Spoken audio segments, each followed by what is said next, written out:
My name is George Galloway, presenter of Kalima Hurra on Al Mayadeen television. Morning to you.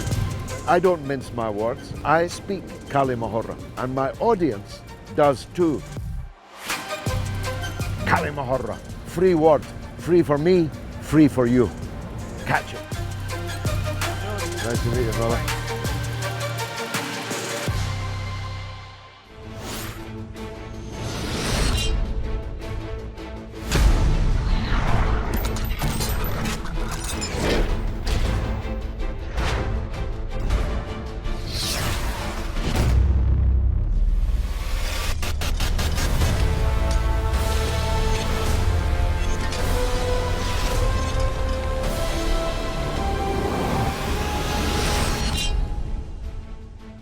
Welcome to Kalima Hurra with me, George Galloway, coming to you from London on Al Mayadeen television, but talking about events unfolding around the world of particular importance in the Muslim world. What lies behind the provocative burnings of the Quran in Sweden, and for that matter in Denmark? Is it merely an excess of liberal zeal for freedom of speech and expression?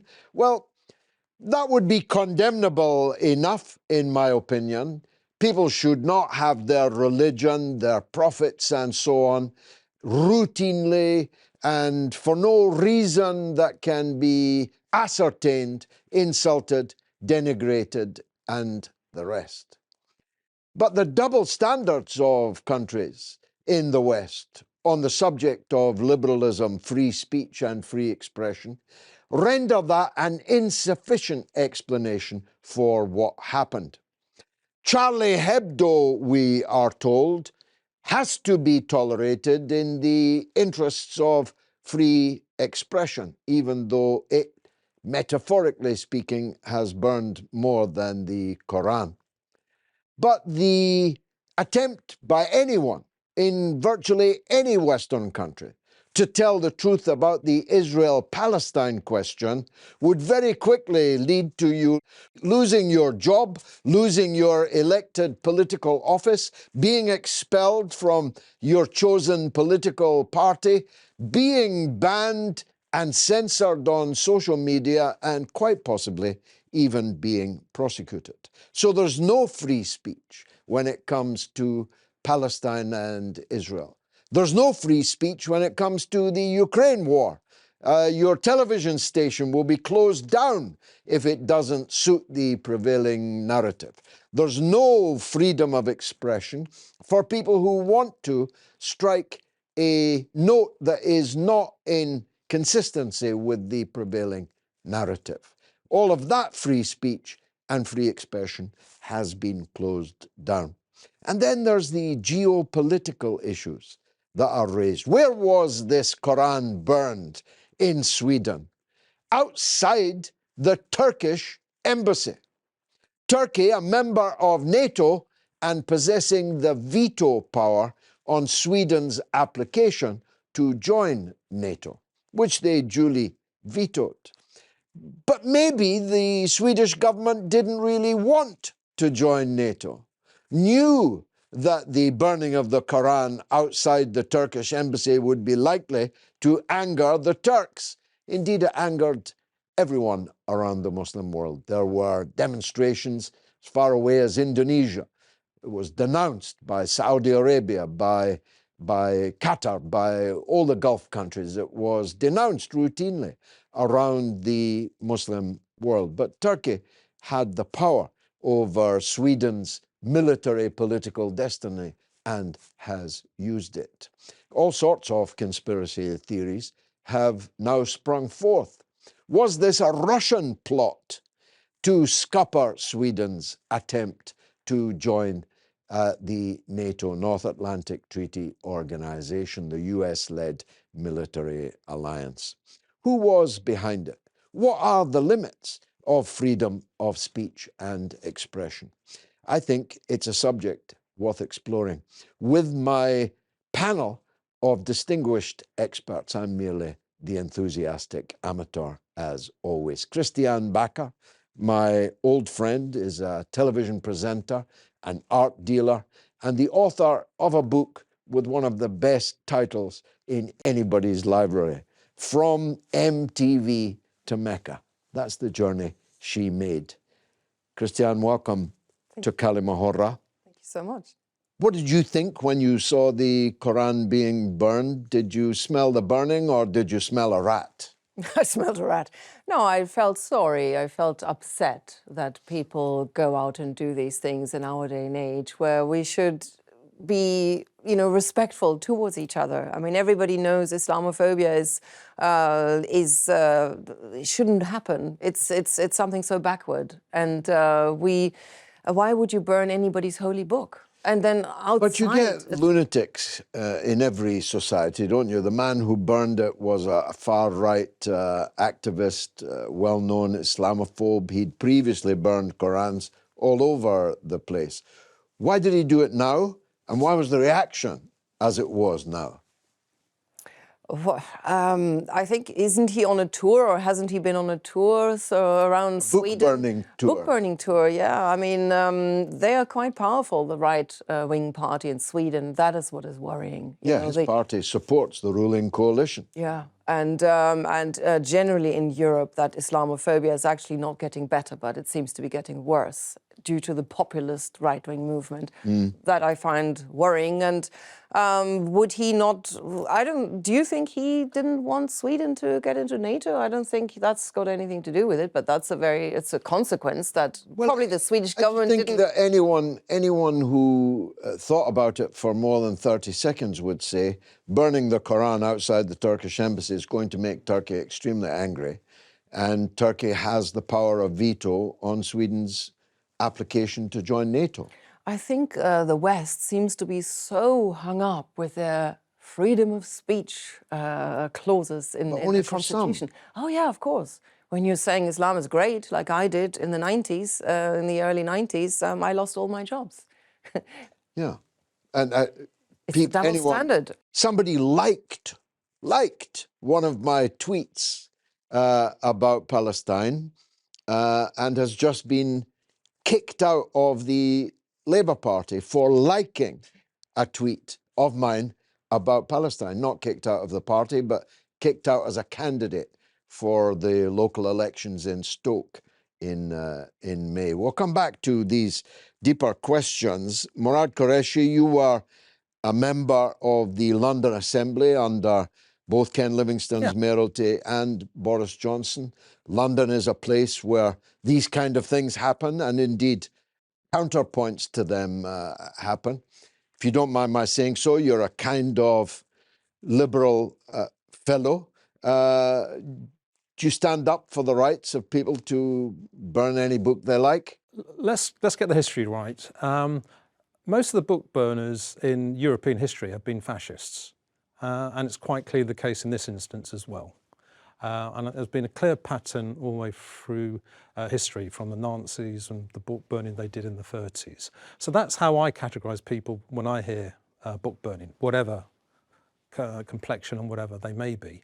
And I, as a liberal Muslim, will defend the Quran in this respect, that actually, to its credit, I would suggest, it does mention Aisha, Jesus Christ, over 70 times, and Musa, Moses, over 100 times. Now, many of these buggers won't know this or appreciate this, or the Islamophobes, but it just shows, I think, Islam's relationship with the Christian-Jewish tradition. It's always been in that family, whereas I think most people don't even appreciate that. I think the best thing I can do, and what I've always done with platforms like this, is explain that. I'm no theologian, but I know that much, and I was taught that much by my parents. Batul Sobeiti is an energy engineer, a particularly important field nowadays, but also a political analyst and writer and human rights activist. Go on, say what you were going to say. Freedom of expression is all about expressing your thoughts, your ideas, your philosophy. It's not about trespassing on other people's rights. It is not about attacking what others consider to be holy. And it's certainly not about creating an environment of intolerance, an environment of hate, and an environment where the seeds of sedition are being provoked, right? We all know the famous mantra, divide and conquer. As a prerequisite to imperialist states conquering, they would essentially divide society. So these these have a real tangible impact on the ground. Or if we look at color revolutions and coups, right, a prerequisite to that is causing soft war strategies like psyopses and psychological operations that can cause discords between the nations. And look, Sweden comes and it heralds itself as a multicultural society, right? It speaks of, on the 1970s, for example, how it opened, immigration cultural centers. In 2015, they allowed, I believe, over 150,000 refugees from Iraq, from Syria, from Afghanistan. So on the one hand, they talk about human rights and human values. And on the other hand, the aspects that really jeopardize the growth and the integration of this multiculturalism, the advancement of society, what allows the seeds of discord and ultimately the fueling of the far-right fanaticism that ultimately leads to terrorism being more rife. We know what the ramifications of these actions are. History speaks for itself. For these issues, there seems to be a contradiction between the two. So the way that I would label and frame the issue of attacks on religion of this magnitude as a hate crime, in the same way that we talk about racism and sexism as being discrimination that is of a hate crime nature, that should be prosecuted. Likewise, here you are tapping into the sensibilities of billions of individuals across the globe. And I would argue that it's actually more offensive to actually attack something that individuals consider sacred to their heart than, for example, the color of their skin.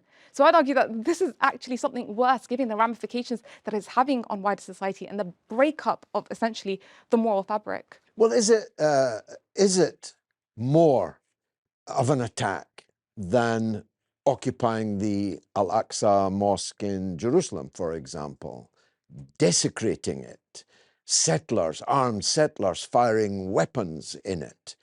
Yet none of these Muslim countries broke their either overt or covert relationships with Israel when these things happened. The point I'm trying to make is, why does everyone get so hot under the collar about a solitary far-right fanatic burning the holy book, and yet are perfectly happy to maintain even official diplomatic relations with a state which is occupying one of the holiest places in Islam? Is that not hypocrisy? Right, absolutely, because Islam isn't the determining factor and the true identity for the people and the society. I would argue that probably the Islamic Republic of Iran is the only country in which that is the case, because its principles overshadow its nation's interests. But in a place like Turkey, for example, it's more so symbolic. It uses Islam in the symbolic virtue sense, and we have to look at it from the lens of political interests and gains. So why is Turkey doing this right now? It's masking it under the cover of obviously not wanting Sweden to join NATO, because it wants to gain, certain concessions from Sweden, for example. We also have to look at it from the fact that this also bolsters the image of Erdogan for the Muslim Ummah, especially even for the Turks. When he appeals and says this is an attack on 85 million Turks within the country, he is sending a signal ahead of his election as well. Like, I am someone to be trusted. I am someone who will champion the rights of the Muslims on an international scene by words. But these are empty words, because the reality speaks for itself. If you support an occupation and you normalize with this occupation, that if you look at the majority of the people within the lands, even if we take Jordan, for example, that normalized in the 1990s, still 95% of the country in the recent poll that the Cradle media did shows that they don't support the Zionist regime and the normalization. But the rulers denouncing Sweden have open diplomatic relations with Israel and never break them, no matter what crime Israel commits. And many of those crimes are at least as serious as burning a Quran, is, I think, my point. Let's cross over to Sweden, where Jan Uberg is the co-founder and director of Transnational Foundation for Peace and Future Research. He's a conflict reporter and analyst with an important independent think tank in Lund in Sweden. Jan, welcome to the show. My pleasure. I mean, the authorities, the government in Stockholm, effectively gave a green light to this far-right extremist to carry out the desecration of the Holy Quran. As a Danish, Swedish citizen yourself, how do you see it?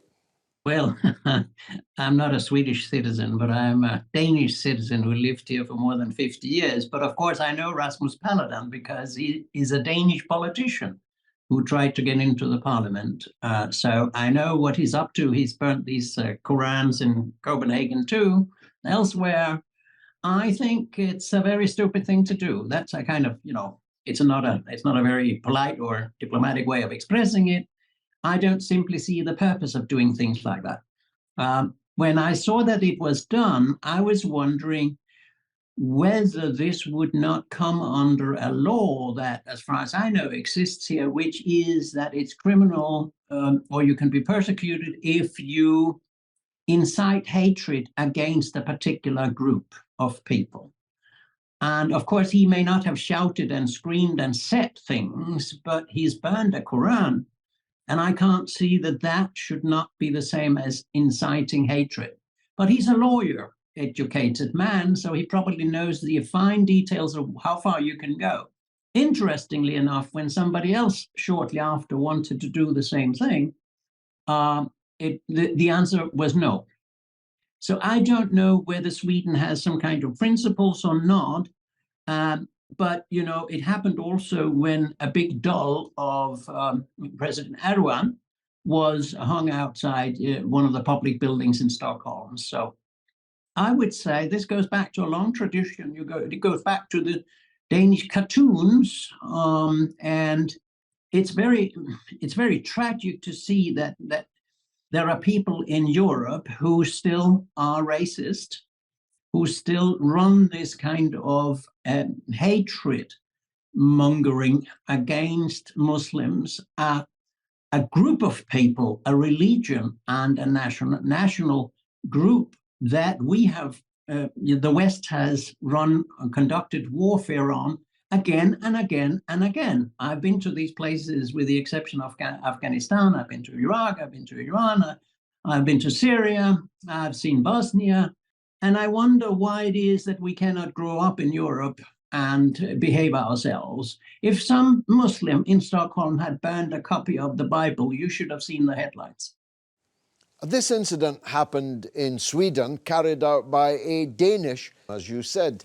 Is there any reason for that? I fail to remember whether he was once and for all prevented from doing these things in Copenhagen or in Denmark in general. There was a reason some year or two ago that he went to Sweden. I must honestly say I have other things to do in my life than following this man's crazy activity. But I think Sweden should have learned also by now that if you want to live in security, and this is happening at a moment when Sweden has applied for NATO membership. So everybody's talking about security in this country. I don't believe NATO gives security, but that's another issue.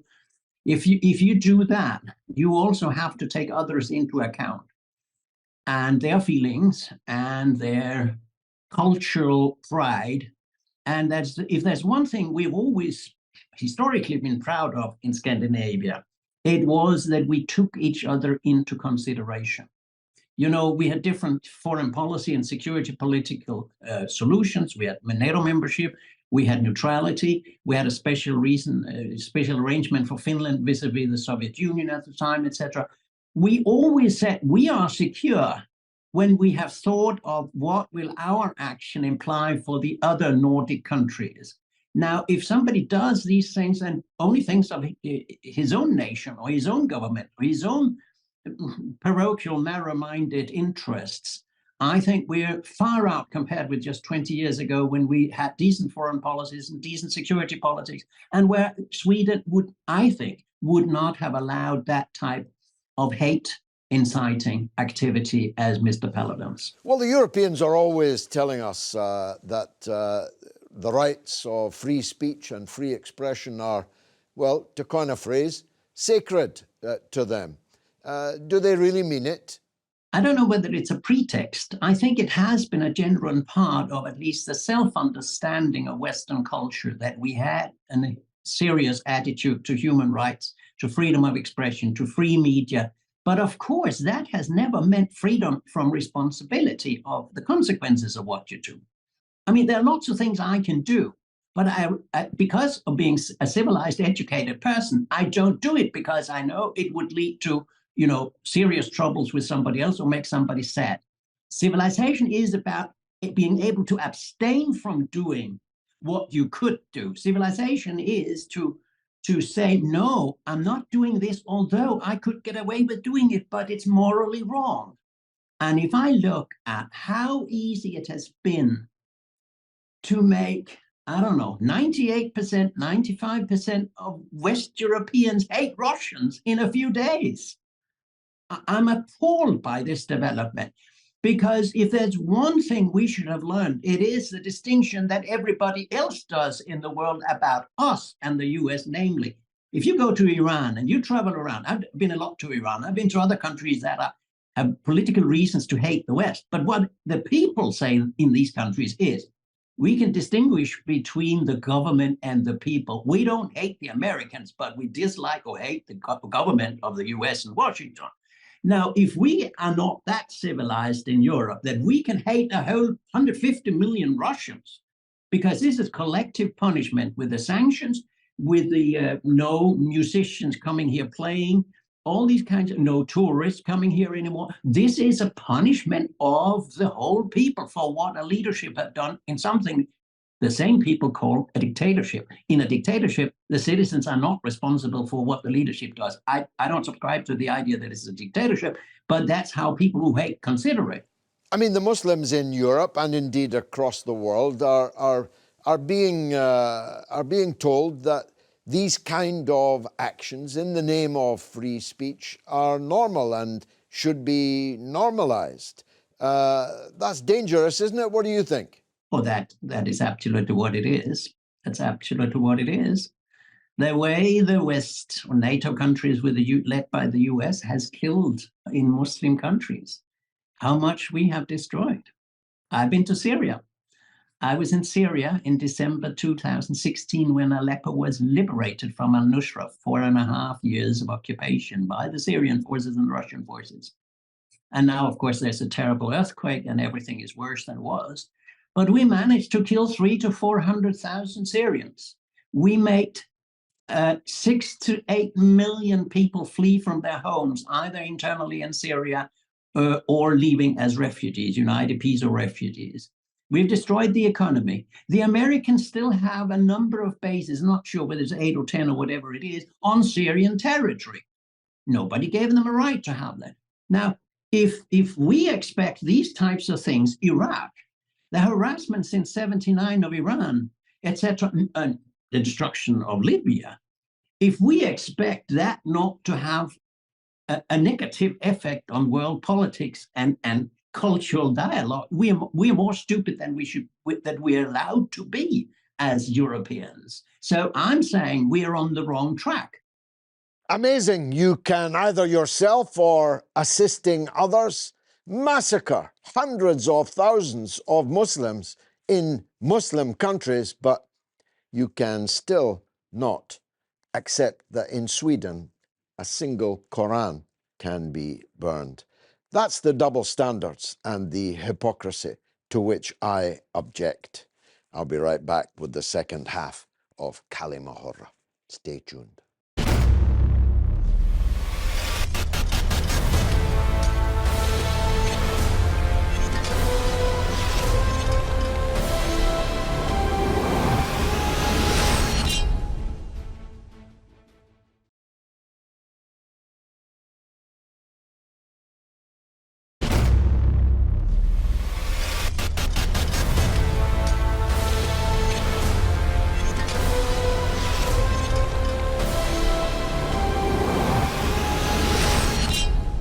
You're watching Kalima Hurra on Al Mayadeen television with me, George Galloway, coming from London, but discussing Scandinavia, book burnings, and Muslim leaders' hypocrisies. Well, one man that I've worked with for decades knows a thing or two about these matters. He is Dr. Anas Al-Takriti. He's the CEO and indeed the founder of the Cordoba Foundation, which aims to bridge the gap of understanding between the Muslim world and the West. Good luck with that. Dr. Anas, welcome to the show. It's an absolute pleasure, George. Thank you very much for inviting me. Dr. Anas, why did the Swedish government allow a far-right political figure to burn a copy of the Holy Quran? Where is this hate coming from? I mean, it's undoubtedly an act of inciting hatred. There's absolutely no question about it. Although that Sweden and some commentators, and definitely those who supported Rasmus Paludan in his despicable act, tried to parade this as some sort of glorification of freedom of speech or freedom of expression or the such. But in reality, it did nothing but to incite hatred, to legitimize to an extent the desecration of something that 2 billion people around the world hold quite holy, sanctimonious, sacred, quite dear to their hearts. The question that belies or beggars belief is, why would a country only 10 years ago described as one of the most liberal, one of the most welcoming, one of the most open, one of the most open to migrants from around the world, but suddenly it feels that it's by this act feels that it's okay to hurt, to damage the relationship with, and to make okay to desecrate and to offend 2 billion people around the world. It's something that is absolutely unbelievable. Does this action and the Swedish police's reaction to it, namely to protect it, give a green light to any Swedish citizen to denigrate any religion in any way that it pleases? Well, I mean, you'd think that the ideal of freedom of speech goes across the board. I mean, that's what one would normally assume when talking about a country as advanced, as technologically sort of modeling itself and the such. You'd think that that is true.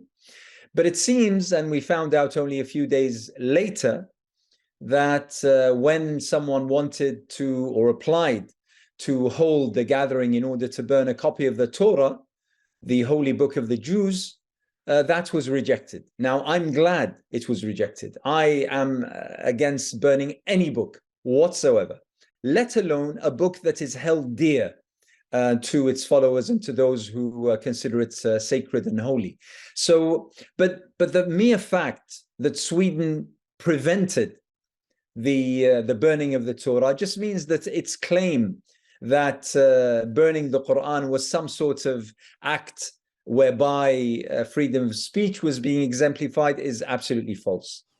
Isn't the question why the Swedish authorities allowed this to happen?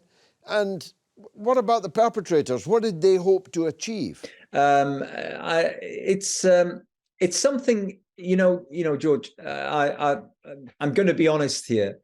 I think that firstly, most would agree that burning a copy of the Holy Quran is not going to either lessen Islam, it's not going to lessen the mass conversion to Islam as we're seeing across the world. And, with the fact that we have billions and billions of copies of the Holy Quran, and, it's not that we're all of a sudden finding ourselves wanting copies of the Holy Quran. What I think that this does do, however, is to reflect a deep anxiety and a deep lack of confidence and probably even a crisis within not only Sweden, but also Europe. Bear in mind that Paludan is Danish. And in Denmark, we've had now years and years of various acts, whether it be cartoons depicting the Prophet Muhammad, or whether it be cartoons depicting Muslims, or whether it be the burning of the Holy Quran, or the desecration of icons that are close to Islam and Muslims. It's been on this path for years. And every single time I hear about this, and by the way, other European countries as well, every single time I hear about this, I ask myself, why? And the only conclusion I can come to is the fact that these countries and Europe as a whole is in crisis mode, about who Europeans are. What do they represent? What do they believe in? What are the real values of justice, democracy, freedom, equality, freedoms of speech, freedoms of belief, when we find many of those countries subjugating Muslims, harassing Muslim women for wearing the hijab, attacking Islamic centers and mosques because they're frequented by Muslims, and so on and so forth. There is an actual crisis in what Europe now represents, in what the West generally, probably even speaking, what it stands for, what it believes in, and the way in which to clutch at whatever straw it may have within its midst. It's to propose that there is an other, and that other at this moment of time is conveniently Islam and Muslims, for whatever reasons they are. It's a way of justifying the wars, justifying the occupations, justifying the legacy of colonialism and of stealing and pillaging, the sources of countries, most of which happen to be Muslim countries. It's a potentially dangerous provocation, isn't it? What if some Muslims decide to retaliate in a violent and destructive way? Well, I hope not. I mean, there's a great saying by the Libyan warrior against Italian colonialism in the mid or early 20th century, Umar al-Mukhtar, when some of his followers said, well, why don't we do to them like they do to us? They burn our houses, they rape our women, they steal our food, they enslave our children. His response to them was simply, they are not our teachers. We do not do tit for tat, George. And therefore, I really hope not. And you know what? Thankfully, we haven't seen the kind of reaction that many warned that Muslims would go. We haven't seen Muslims hit the streets and go on rampages and burn down buildings and probably desecrate sacred icons of other faiths or other cultures. I'm glad, and I have to say I'm quite proud of Muslims across Europe and elsewhere, because this act is a small act done by a small person and accepted, unfortunately, I have to say, by a government that seems to be quite small itself. That is, Christian, the most important point, isn't it? The last one that Anas made.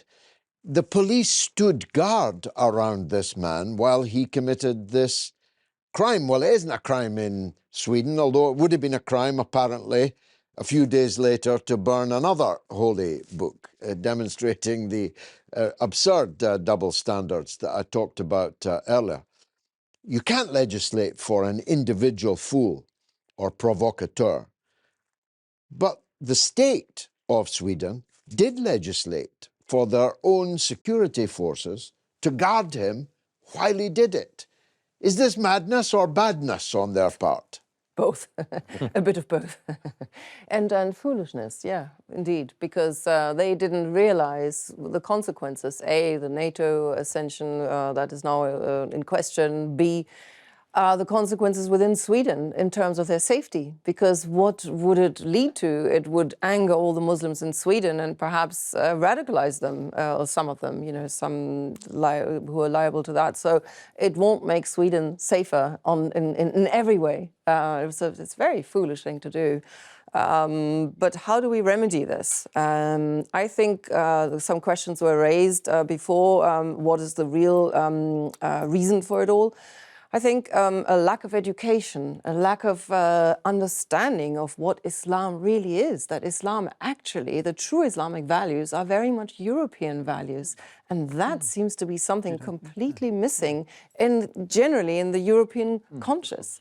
But the Muslims are not blameless in that. The picture for the general public in Europe over the last decade has been a picture of ISIS, of Al-Qaeda, of head chopping and throat cutting, supported, aided and abetted by our own governments, I may say.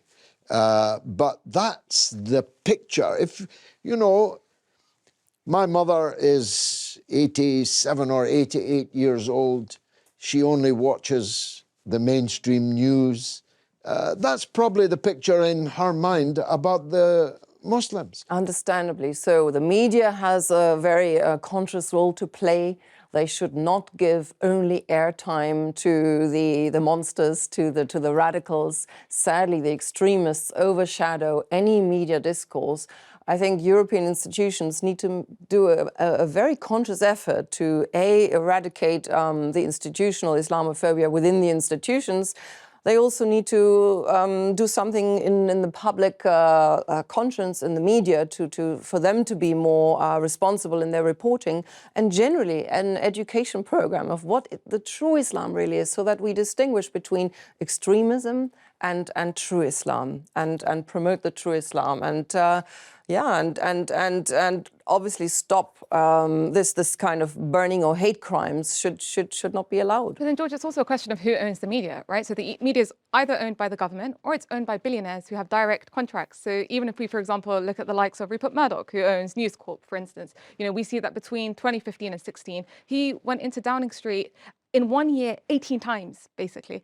And he was very pro-Brexit. And we saw the Brexit referendum because he was pushing it through his mass media. So I agree with you in the sense that the masses are inherently and innately victims of the status quo that is being perpetuated by those who have the monopoly. Because not only is it a case that Islam is not associated with extremism, they create this extremism. So they create the problem precisely because they want to yield a situation of Islamophobia where they can basically garner political interests from that reality that they have created, which is, maybe colonizing, maybe it's getting the oil, maybe it's having a strategic positioning in certain locations across the globe, but then also in the aspect of cultural hegemony. So that's the hard war, but there's also the soft war. And a part of the soft war is allowing that hatred to basically foster towards the Muslims, to also develop this kind of inferiority complex within the Muslims. So Muslims feel like they can't stand up, or that they are not tolerated. So Muslims not tolerating this kind of behavior is how it should be. For Muslims to sit down and say, do you know what, we tolerate this and we won't say anything about this,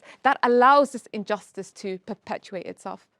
Yeah, but it wasn't the media that were cutting people's throats and chopping their heads They're off. a part of the same system. It was people who called themselves Muslims.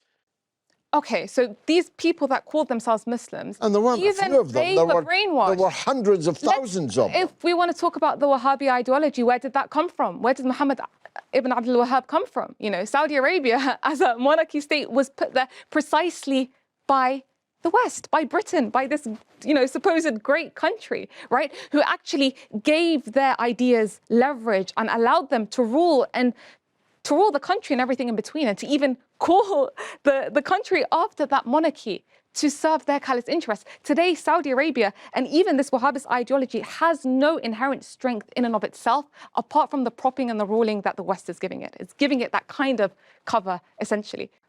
Murad, you're one of the leaders of the anti-war movement, the peace movement in Britain, executive of the campaign for nuclear disarmament and so on. You must see acts like the one that we're talking about, or the ones that we are talking about, as contributing to basically boiling geopolitical situation in the world that can erupt into flames at any time. Indeed, and that's a very dangerous situation. And in some ways, we should be grateful the Swedish government has changed its position. But it's caused damage already. We've had counter demonstrations in London in front of the Swedish embassy, and Lord knows where else it's gone. So I think the Swedes have got to take responsibility for this and realise the mistake they've made, and also not fall for this storyline that we've had. When I was growing up in the 70s and 80s in London, no one asked me whether I was a Muslim or not. It didn't even register. It was only in the 90s and the beginning of the century. And it just shows how things shift. Unfortunately, hatred is a constant.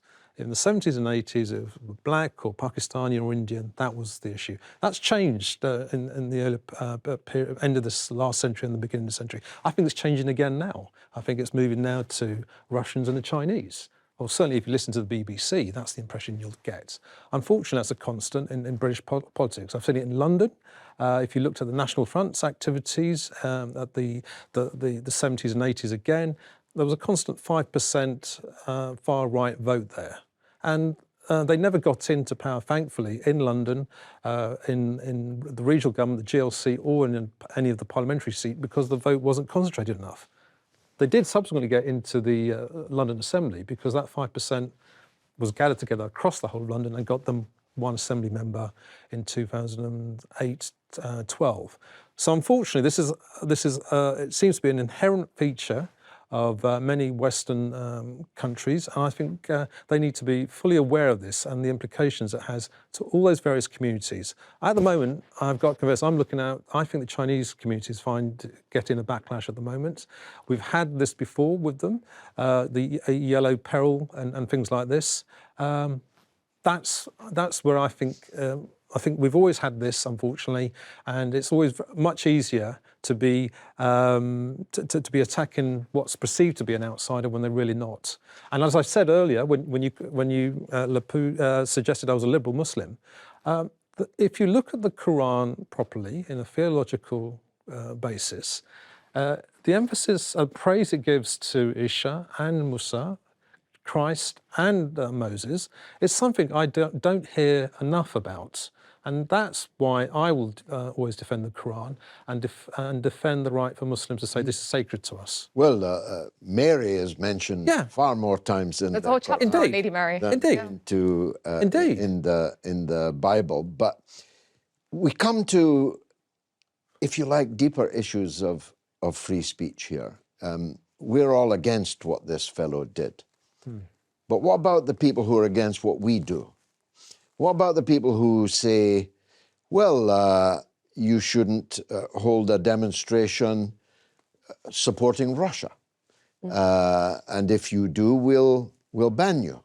You don't have that freedom of speech. There are profound issues of where freedom of speech begins and ends, aren't there?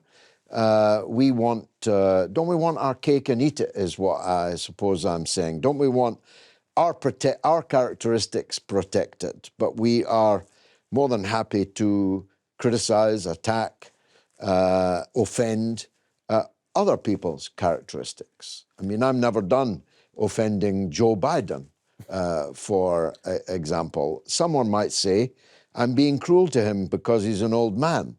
Do you see my point? That once you start banning things, where do you stop? And who decides who's to be banned and from what?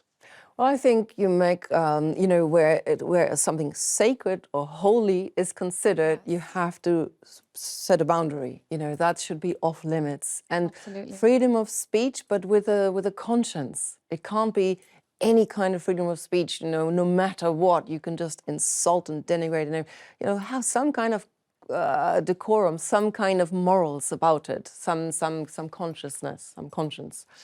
So, but the sacred, that should be definitely the red line. And that's completely different to political issues. Political issues are always up for criticism. I mean, what is our problem with the media? It's because the media is not free and fair.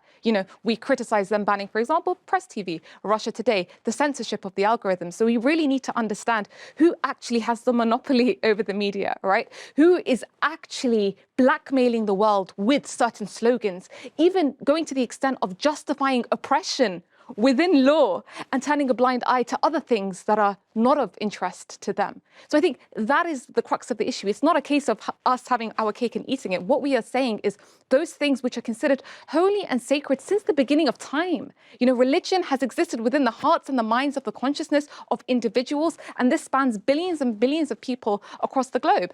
And so I think even labeling it as like hypocrisy, I feel like that's like the minimum level, because issues that are of political interest to them, that affect minority groups. Let's take, for example, the LGBT issue, for example, that affects minority people. But because there's a real political interest for governments to be proponents of it, and especially in the past decade, you see that it is being imposed upon people that don't even agree with it. Because, for example, Abrahamic faiths don't agree with that default position, but there's a kind of imposition. So, we saw that with the World Cup in Qatar, for instance, them having the One Love band, many people making that stance, not accepting it.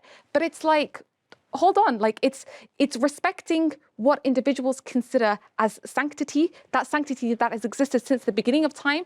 And like the sister said, not trespassing that boundary. But then at the same time, we should be able to speak out against issues like LGBT or whatever, homosexuality, whatever. I mean, whatever we But don't these have things the are right. Because sacred it's a political. to some No, people. it's political. You see, It's this political, is- George. But It's that's political. Well, It's a political well, tool. we think so, Yeah. but they don't Yeah. think so. But it's not It's not the same. Quran is holy to us, George, it's but not it isn't personal. holy to the man that burned it. George, no one has a problem with anyone practicing LGBTQ. The problem is where? The problem is that now that is being imposed. So I can't go out and say that I, as a Muslim, maybe disagree with LGBT as a default position, as a practicing prosecuted, Muslim. eh? You Well, would be it's your job. prosecuted if I said that. If I said that is Scotland, my- you'd be in jail for hate speech. Exactly.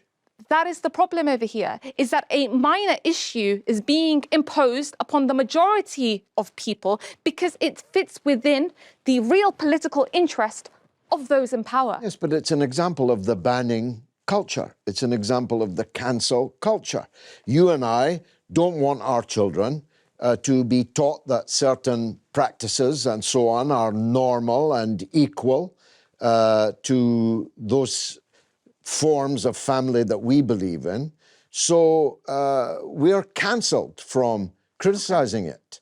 We would literally be prosecuted. Exactly, and that's the But point that I'm we're trying to asking make. for the prosecution of other people's actions that we don't like. Do you see the But that's dilemma not- I'm trying to... No, it's not a dilemma because you're comparing apples and oranges. Exactly. It's It's not on comparing the what same is a level. political issue. The LGBT now is a political ideology that is being put forward by governments. It's being pushed. One can't look at the issue and say it's not an agenda. Everything should be able to be discussed and criticized. Just holy matters need to be treated with caution. But that's because we're holy.